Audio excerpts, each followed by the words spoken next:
ఇవాళ హుస్నాబాద్ నియోజకవర్గం కూడా హైదరాబాద్ లాగా అభివృద్ధి చెందాలి. ఈ పక్కకున్న సిద్దిపేట కావచ్చు, గజ్వేల్ కావచ్చు, సిరిసిల్ల కావచ్చు, గత ప్రభుత్వం కేసీఆర్, హరీష్ రావు, కేటీఆర్లు మాత్రమే ఈ 3 నియోజకవర్గాలను అభివృద్ధి చేసుకున్నటువంటి పరిస్థితులు చూసినాం. ఇవాళ హుస్నాబాద్ ప్రాంతం వెనుకబడి ఉన్నది కాబట్టి ఈ ప్రాంతంలో పర్యాటక కేంద్రానికి అనుకూలంగా ఉన్నది కాబట్టి పర్యాటకంగా అభివృద్ధి కావాలనేటువంటి సంకల్పంతో గౌరవ బీసీ మరియు రవాణా శాఖ మంత్రివర్యులు ఎప్పటికప్పుడు ఆ అభివృద్ధి పనులకు పర్యాటకానికి సంబంధించిన అంశాల్లో అధికారులతో చర్చిస్తూ సమావేశాలు ఏర్పాటు చేస్తూ ఈ రోజున ఈ హుస్నాబాద్కు కూతవేడు దూరంలో జిల్లెలగడ్డ ప్రాంతంలో 9,000 ఎకరాల ప్రభుత్వ స్థలం ఉన్నది. ఆ స్థలంలో ఇప్పుడు 10 కోట్ల రూపాయలు పర్యాటక కేంద్రంగా మార్చడానికి కేటాయించడం నిధులు జరిగింది.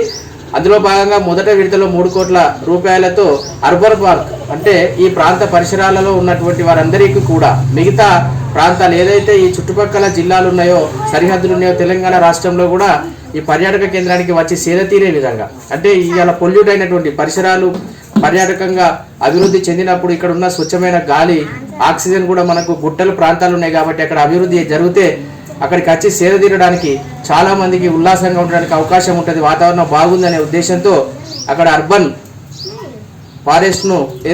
పార్కును ఏర్పాటు చేయడానికి కూడా మంత్రి గారు ముందుకు వచ్చి దానికి నిధులు కేటాయించినారు. అంతేకాకుండా హుస్నాబాద్ మున్సిపాలిటీలో లోకల్లో ఎల్లమ్మ చెరువు ఒకప్పుడు ఎట్లా ఉండే, ఇవాళ ఎల్లమ్మ చెరువు కట్టకు వచ్చి చూస్తే శరవేగంగా అభివృద్ధి పనులు కొనసాగుతూ ఉన్నాయి. 18 కోట్ల రూపాయలతో ఆ ప్రాంతాన్ని కూడా పర్యాటక కేంద్రంగా మారుస్తూ ఉన్నారు మంత్రి గారు. ఎక్కడ లేని విధంగా గ్లాస్ బ్రిడ్జ్ నిర్మాణం చేస్తూ ఉన్నారు.